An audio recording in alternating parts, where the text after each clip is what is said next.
Hey SaaS Insiders, I'm Vlad Hu, and welcome to this episode of our show. Today I'm talking to Michael Bertoni. Now, we're discussing a topic of asking the right questions when you're building your team. And that question is who, not what or how. Meaning, who do you need in your team to make it work? Just check out this short clip to get a taste of our episode. A lot of the mantra that I'm talking about with SaaS companies now is something that we call the SaaS Talent Matrix, STM. So the thing that you really have to be thinking about as a SaaS founder, this is really, really important, is when you have a problem, any problem that you're dealing with, any challenge, what the problem is a talent problem. So this mantra and this thing that we're saying is every problem in a SaaS company is a talent problem, right? And what that means, it doesn't mean hiring, right? That's not what we're trying to say. We're not trying to say, oh, you got to hire talent. No. So you might have to get that talent. So if you're dealing with a challenge or problem, you personally might have to get that talent, get that knowledge. There might be someone on your team, right? Someone exists in your team. As you can tell, it goes much deeper than just what skill sets your team need to execute on this business. So let's dive in and listen to the whole episode right after this quick sponsorship clip. This episode is sponsored by the SaaS Insiders Studio. We help SaaS founders build their minimum viable products, MVPs, launch quickly, find a product market fit, and grow from there. SaaS Insider Studio works with non-technical founders that are on the pre-seed or seed stage to help them execute on their product vision. To learn more, go to my LinkedIn profile that you can find in the description to this episode and shoot me a direct message there. All right, let's jump straight into today's episode. SaaS Insiders, I welcome you to this episode of our show today. Today, I'm joining you with Michael Bertoni. He is a SaaS founder himself, but in addition to that, he is also an expert in talent in SaaS. And today we're going to be talking about SaaS talent metrics, what that even is, and why you should need to know about this if you want to run a successful SaaS company. With that said, Michael, I welcome you to the show. Vlad, thank you so much for bringing me into the show. I really, really appreciate what you're doing here. And yeah, I'm so excited to talk to everybody about SaaS talent and the SaaS talent matrix. We are in the business of helping SaaS companies with talent. It's what I've been doing for the last 15 years, and I'm super passionate about it. For those who might not know you yet, if you could give 1 to 2 minute introduction on who's Michael, where you're coming from, what you're working on right now. Yeah, absolutely. So again, my name is Michael Bertoni. I'm the founder and CEO of Philly Tech, and we are so excited. We're rebranding to SaaS Talent. So this year, like if you see my LinkedIn, you see everything out there, we're rebranding to the name SaaS Talent. So basically for the past about 15 years, I've been focused on working with SaaS companies, mostly early and growing SaaS companies, and helping them with really three things. The core focus has always been recruiting and hiring talent. We do that for companies in the United States, locally, and in Latin America. So if you're looking at Latin America. So also, Vlad and I have a connection. So software development, right? So I've helped companies build their MVPs, build their software from the ground up, and get it out into the market. I've got a number of case studies around that. And then the third thing is lead generation. So helping companies generate leads, get their foot in the door to companies. So my company just had our 8-year anniversary. So we're really excited about that. And we're taking the next level. So Philly Tech was my old name, and it wasn't getting it done, right? So if I was working with a company in California or Austin or Chicago, and I was called Philly Tech, people were like, why am I working with Philly Tech, right? It was always a challenge that I had to get around. But before I started Philly Tech, I was a senior sales executive. I was a leader. I had people that reported to me. I was like your head of sales or your CRO, your chief revenue officer. And basically, I would drive revenue. So I love helping companies grow revenues and drive growth. I did that for many years. I did it for software companies. I did it for software services companies. And I also did it for cloud and infrastructure companies. I really like the new name because it really speaks about what you do. Let's make sure we trademark it so that so that we own it. Yeah, Right? trademark SaaS Talent. Don't take my name. Don't take my name. Michael, one question about SaaS talent metrics. If you could talk about what it is and why, as a SaaS founder, SaaS insider, if I'm listening to this, why this is important to me. Yeah, thank you so much, Vlad. So a lot of the mantra and that I'm talking about with SaaS companies now is something that we call the SaaS Talent Matrix, STM. So the thing that you really have to be thinking about as a SaaS founder, this is really, really important, is when you have a problem, any problem that you're dealing with, any challenge, what the problem is a talent problem. So this mantra and this thing that we're saying is every problem in a SaaS company is a talent problem, right? And what that means, it doesn't mean hiring, right? That's not what we're trying to say. We're not trying to say, oh, you got to hire talent. No. So you might have to get that talent. So if you're dealing with a challenge, a problem, you personally might have to get that talent, get that knowledge. There might be someone on your team, right? Someone exists in your team. Like say you want to, you're like, we got to get a CRM. We got to get a CRM. And you're like, we got to get HubSpot. You don't have the money to maybe hire a consultant, but you have somebody in your team that you could designate, hey, other person, learn about HubSpot, learn how we can implement it, right? Because sometimes you can't always do that as a bootstrap SaaS founder.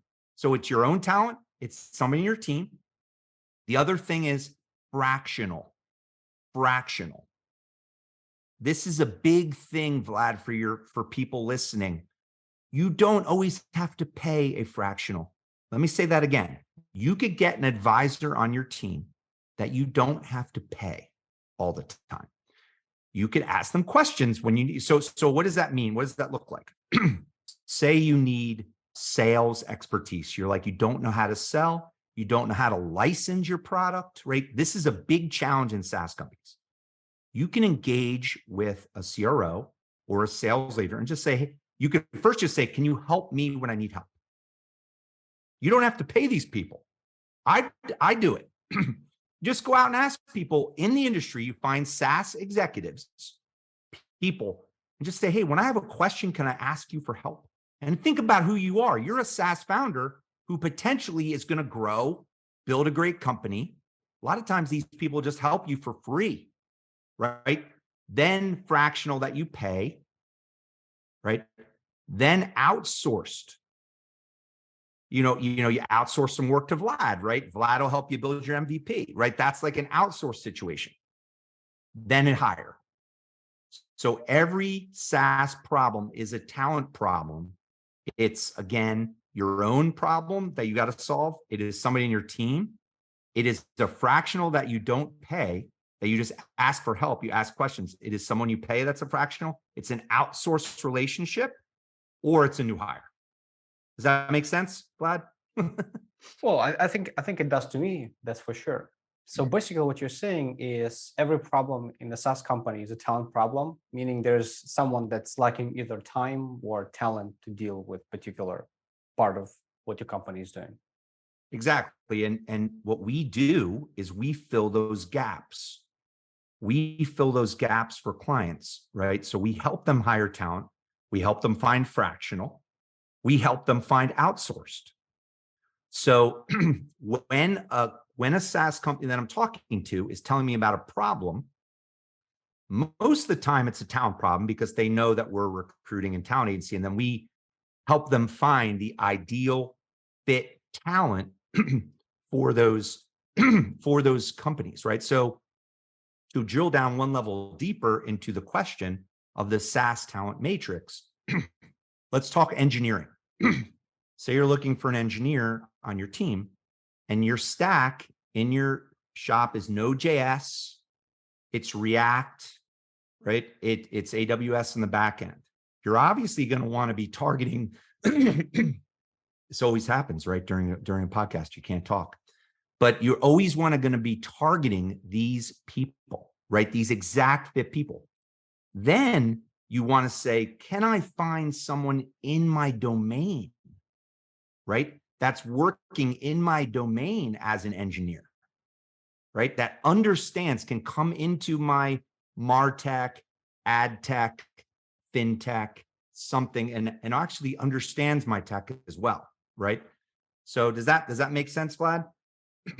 I think it does. I think it does. But when it comes to non-technical founder, let's say I'm a SaaS insider, I'm watching the episode. I'm not a developer, so I have a pretty clear idea on the market I want to address, the problem that I'm solving.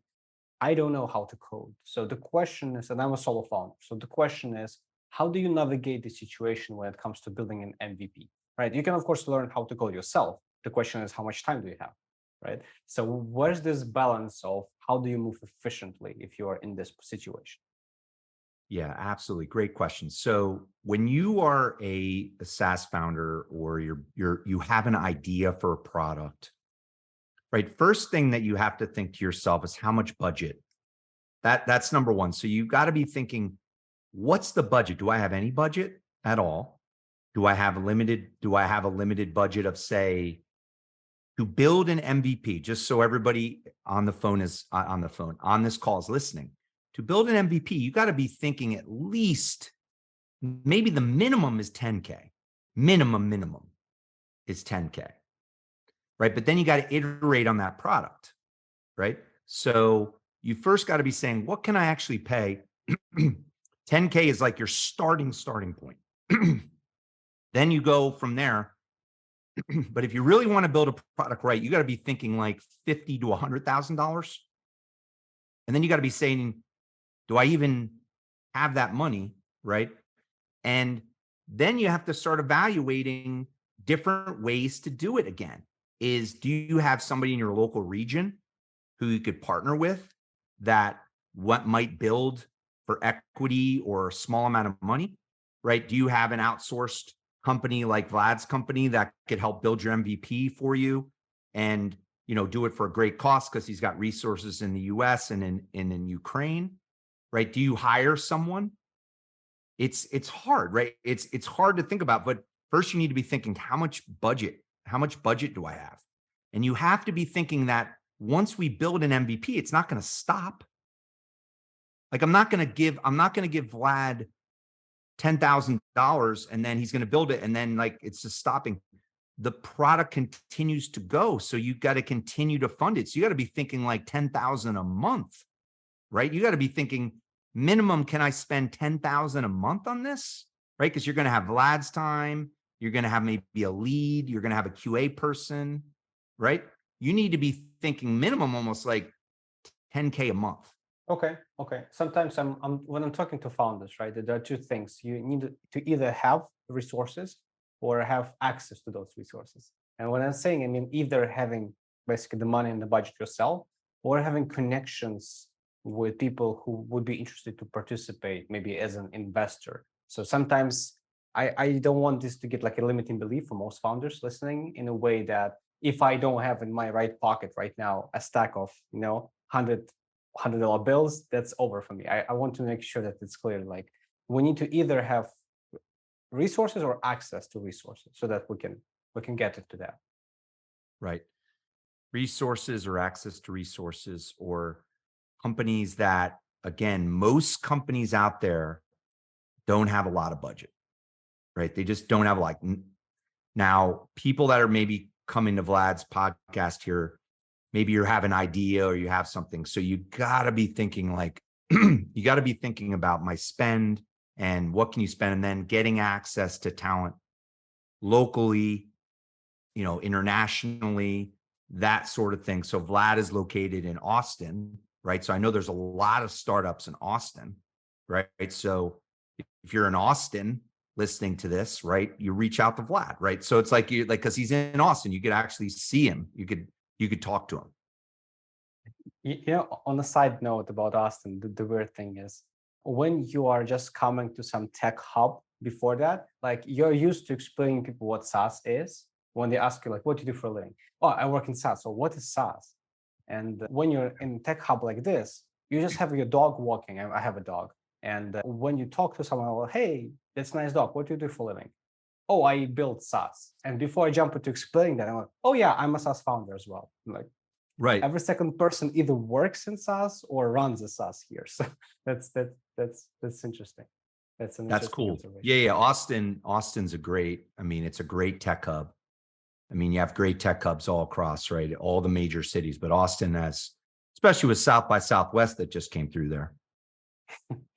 So, Michael, one question I'm curious about is what do you think are the problems that companies face when they grow their talent? So, when you are helping your clients, for example, when you're working with SaaS companies, what are the biggest obstacles you see that you help them overcome? What are the things that SaaS and startups that are listening that might face soon and that potentially might to be on the lookout for?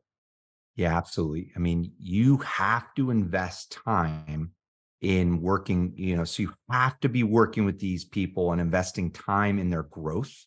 That's very, very important. You have to have personal relationships with them. You got to like to go out and get a drink with them, right? I mean, it's one of those things where you're building relationships, right? You have your culture. So first core is those relationships. Then it's culture. You have to have good company culture. So you have to be able, like, so that's very, very imperative, right? People have to enjoy working for your company.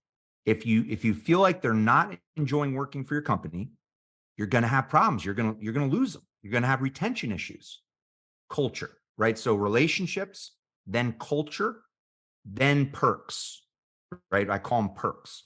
Perks are obviously you better be paying people a good salary. Right. So you better be like, if you know, you got to know in your head, I'm not paying someone a good salary or I am. If you are, great, great stuff. Then things like the work from home, work from the office, right? People kind of want to work more in the office a little bit now. They want to be able to work from home. They want to have flexibility, right? If it's all remote, that's fine too, right? Try to find a way to get with your people, like actually see them physically. That's very, very important. PTO, people need PTO. So PTO is very important. So PTO is paid time off. What's your paid time off policy? If it's only 10 days, probably not enough. Most SaaS companies have unlimited PTO. So again, because we work with only SaaS companies, that's all we do. We know what the models are. We know how they operate. We know how they work, right? So if you don't have unlimited PTO, that could be a problem, right? The other is the benefits, the health insurance, like all these things. Like, so all of these things are super, super, super important, but it all comes down to relationships and culture. I feel people need to love working for your company. They need to be passionate about it. Very, very important. Initially, I was having an actual office in Ukraine where we started the company a few years ago, and it was something magical. Like when we have like Tuesday weekly meetings, and we go to pizza time, we play some mafia together. Like it's really good. I really believe that contributed a lot to the team getting even stronger with recent events where we got global. They still connect, they still go and hang out like with each other actually when they have time, which is magical. But when it comes, if I didn't have that, if I have my remote company from day one, let's say I'm hiring people overseas, for example, in different time zones, and we only see each other like in Zoom and Google Meet meetings. What do you think are steps to get started with the culture? What are the ways to build it remotely? So important. Great question. So we have a team meeting. So my company is international. So I'm in Philadelphia, United States, and Latin America. We have a Monday morning team meeting where I go through a state of the business. So a couple things that you could do. State of the business. We have an employee of the month. So we actually have two employees of the month. right? Like, and they get a bonus for being employee of the month. So in the beginning of your meeting on Monday, you want to give a quick update. Here's how the state of the business, like Vlad, you could do this. Like, here's state of the business. Here's how things are going. I wanted to recognize Myra because she's doing a great job in recruiting. Great job, Myra. Oh, I wanted to recognize Kashal because he just made a hire. Great job, right? So recognizing people is very important. So have a team meeting, right? Don't just do your stand-ups. Because like what a lot of founders might do is like, oh yeah, we're doing our stand-ups. You know, we're talking. No, it's not enough. Have a team meeting, right? Every week at the same time, where you go through the state of the business, you recognize people for the good work they're doing, and then maybe you talk about the business at a high level. You talk about some of the challenges. You ask for feedback. That's another big one. Ask for feedback. Hey, how do you think we should be doing this better? So we have that meeting on Monday with the whole team. And then I have a meeting on Wednesday with my leadership team. Very important. So Monday is the entire team. Wednesday is my leadership team. So another good recommendation for people listening to this right now is EOS. EOS is the Entrepreneurial Operating System, EOS. There's a saying in EOS about you got to have the right people on the bus to build your company. So I highly recommend that you check out EOS, because EOS explains to you how to build this internal operating system within your company to make sure it's working, right? So highly recommend just setting up a team meeting, right? And having a leadership meeting. So those are two things you could do right away. So when it comes to EOS, I think there is a book associated with that as well. I think it is a concept by, I think the book is called EOS as well, right? Yeah, there's a book, but everything is on YouTube. Yeah. I mean, basically the concepts are on YouTube, but the way their model works is you actually hire a consultant that is an advisor. So in Austin or any city or anything, there's EOS consultants that you could find that will help you. But yeah, you could do it yourself as well. But the biggest thing that I learned, Vlad, is how to run the business, right? Are you trying to figure this out on your own? Because I was for a while, and I was making mistakes, right? I was doing it okay, but then I found a system, and obviously there's other systems other than EOS, right? Another really good guy that I want to give a plug to is, you might know Vlad, is Dan Martell. So Dan Martell's book, right? Dan Martell's book that he just came out with is Buy Back Your Time. I got to tell everybody, it just came out. It is the best book that I've ever listened to, because I got Audible. It's best book I've ever listened to for creating this operating system. EOS was good, but EOS is for general all companies. What's great about Dan Martell is he is SaaS Academy. So if you've ever heard of SaaS Academy, that's Dan Martell, right? And he wrote this book called Buy Back Your Time. Primarily all his clients are SaaS companies, right? So it's like, it's better, again, better talent. Say your problem is, oh, I need to build operational. Again, I got to figure out how to operationally run my business. You can go to an EOS that is like great, but it's the Walmart of that, right? Or you could go to a person who works with SaaS companies and does it, right? It's completely different, right? It's because he understands your business. It's the difference between, it's talent. Again, it's SaaS talent. It's like a lot of, like I have a client that I'm working with. I'll give you one more story, Vlad. He was telling me he had a lot of sales challenges. He's like, I don't know how to price my software, right? I don't know a lot about licensing agreements, right? These are challenges. Like, these are major challenges. Like, how do I sell this stuff? How do I sell this stuff? And he's working with a general all-purpose sales advisor. And then I said to him, you need to be working with a software-focused sales advisor that's in MarTech. So it's not only software, it's also MarTech, right? So you got to be thinking about this, everybody, as you're getting talent, get the best talent for specifically for you and your company. Okay, okay. Great recommendation, by the way, about Dan Martell and his book.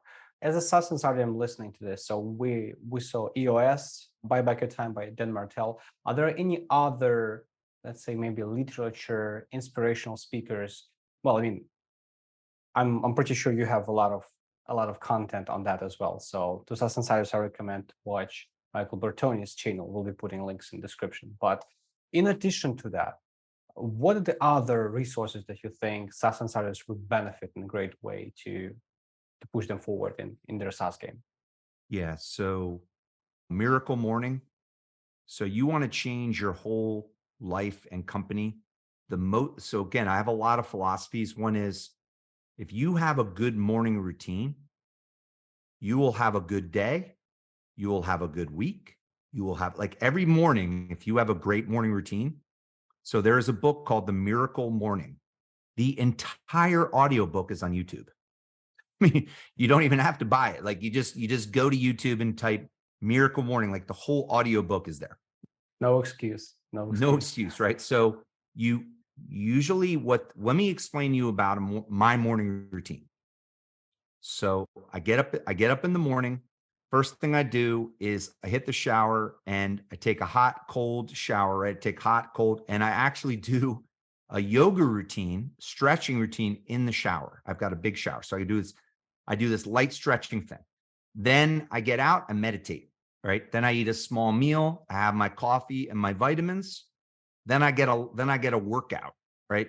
I get a workout, like a 30-minute workout. I love HIIT workouts, high intensity workouts. Amazing. They're on YouTube. So HIIT workouts, 30 minutes, get it done. Then come back, spend about 15 minutes planning my day, and then I get started. That whole thing takes an hour, takes 1 hour. That's it. Just 1 hour in the morning. You have a morning routine. Sometimes it could be a little shorter. Sometimes it could be a little longer. That's really important. The other thing that is very, very important is advisors. Everybody listening to this, if you do not have an advisory board, you got to go out and get one. An advisory board is a team that you could talk to, you could ask questions to, right? And they could be fractional. You could be paying them. You don't have to be paying them. Very, very important, right? These foundational things that I learned helped me scale my company, right? One thing I want to clarify on the morning routine. If I understand this correctly, it's not necessarily about just stretching or meditating, that those specific routines can be different to other people, meaning that you don't need to necessarily just follow what Michael is doing. The whole idea is to get into this momentum of doing the same routine in the morning that gets you into the flow. Do I get this correctly? Correct. Correct.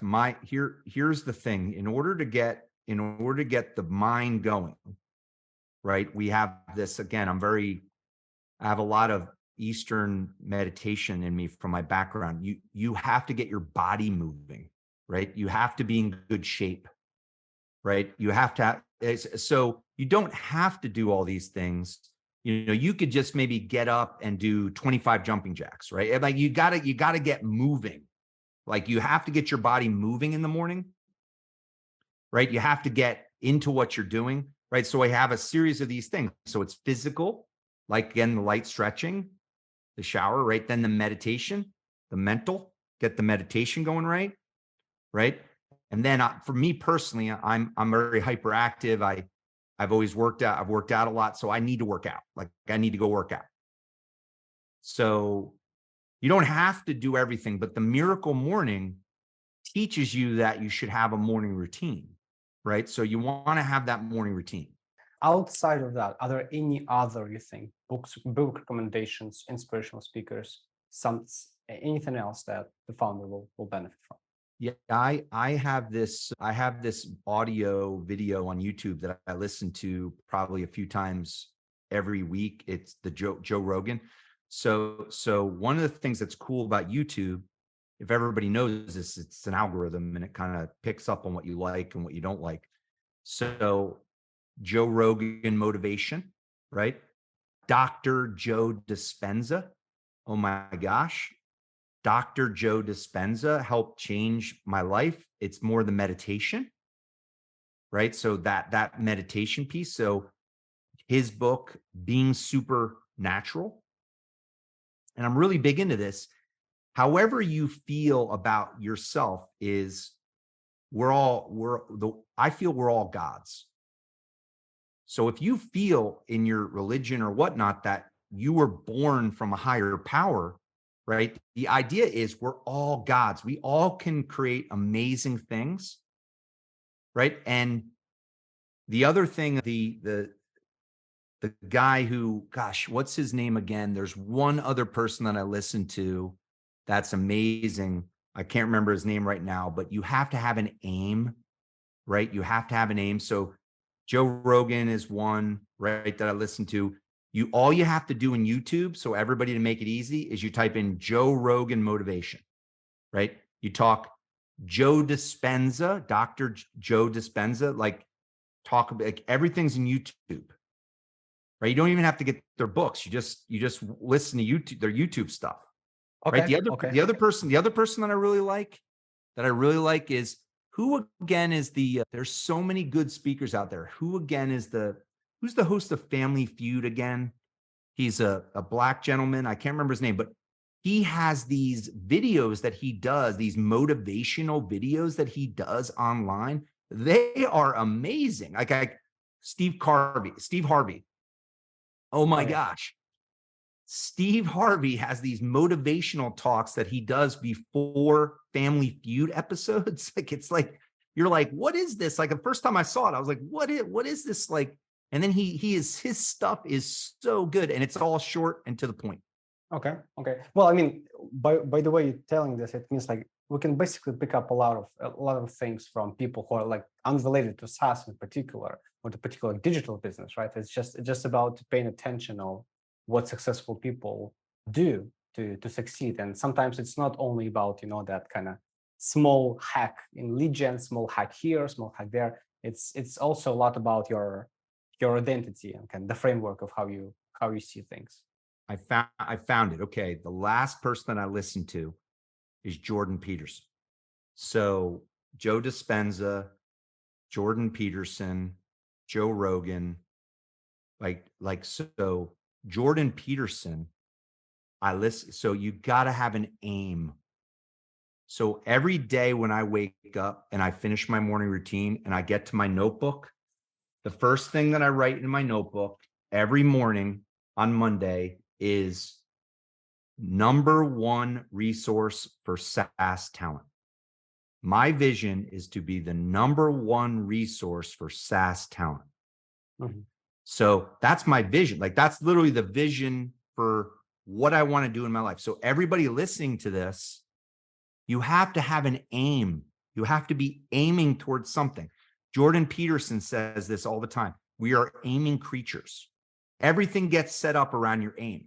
The thing that, again, is you have to get to the point where you can have an aim. If you don't have the morning routine and you're healthy and all this stuff, like, it's going to be impossible to get your aim, because you're not set up to be able to do it.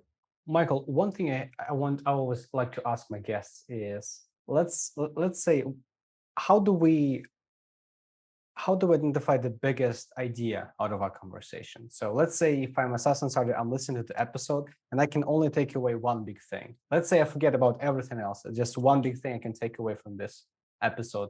What do you think that idea is? You have to have an aim. I mean, just again, you have to have a vision for your life, right? Everything, we are all gods.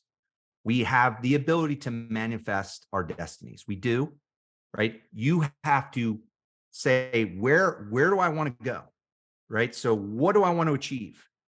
And it's got to be really simple. I want to be the number one company to build SaaS MVPs, Vlad, right? So number one, like every day you get up in the morning, number one company to build SaaS MVPs, right? Literally you say, I want to be the number one company. You say, and you pump yourself up, right? I want to be the number one company. Like I listen to music to pump myself up, right? So I'll be like, I want to be the number one resource to help SaaS companies with talent. #1 resource, right? And I get all pumped up. And then I'm like, let's do it. So you got to have an aim, like you got to have a focus for like your life, at least your business life, right? Don't forget about your wife and your kids and stuff like that, right? So yeah, so the biggest thing is an aim, is that aim. I also like to do it in the present tense because it wires you to act like you are already there, and it just forces the reality to catch up. So instead of saying like, I want to be something, you say, I am this. Oh Is yeah, that what no, it does? so Vlad, I don't know if you're speaking my language here, but there is meditations that online. Search them Mhm. out. You just did it. I am meditation. So it's I am great. I am wealthy. I am right. So go on YouTube. You could actually find they're literally called I am meditations, right? It's the word. It's the word of the gods. Like it's like so. I research this all the time. So there's literally the words I am are words that are put out by, but you're saying what you want to be. I am this. I am that. Right. And if you believe it, you'll do it. I think people refer to this as affirmations as well. You got it. That's the No, that's perfect. the word. Yes. Yes, absolutely. That's I do. So the meditation stuff, again, when you do a meditation, I have 2 meditations that I do. I have a morning meditation and then an affirmation. Thank thank God for my girls. Thank God for my family, my girlfriend, my parents. When you start to when you put this in the morning routine, you feel good. You're like, "Oh gosh, I feel good." So there's a lot of things. It's not necessarily one thing. I feel like this morning routine, it encompasses a lot of different things that you got to figure out for yourself. What are the most important things for you, right? And then you go from there. Michael, to continue the conversation, if someone's interested in what you're doing, to learn more, maybe seek guidance from you, or just to connect and well, and see how you can help each other, what are the best places for SaaS insiders to connect with you? We'll be putting those links in the description, but what do you think are the best ones? Yeah, absolutely. So I am really big on LinkedIn. So Michael C. Bertoni. I've got over 23,000 first connections. If you connect with me on LinkedIn and you said I heard on you on Vlad's show, right? That would be the best way to connect with me, right? Just connect with me on LinkedIn and do a connect message and say I heard you on Vlad's show. Let's talk, right? And we'll go from there. What do you think should be the final thoughts? What would be like the final note for our conversation here? How would you like to end it? Vlad, I just want to thank you.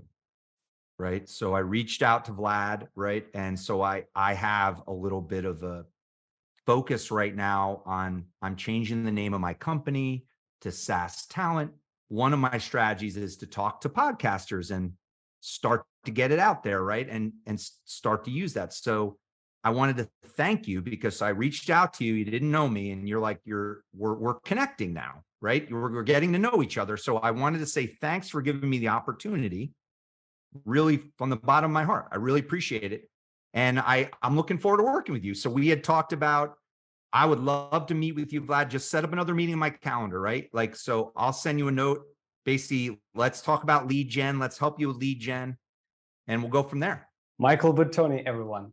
Michael, I thank you for joining me on the show today. Thank you so much, Vlad. It was awesome. And I really, really appreciate it. I'm looking forward to talking to you more.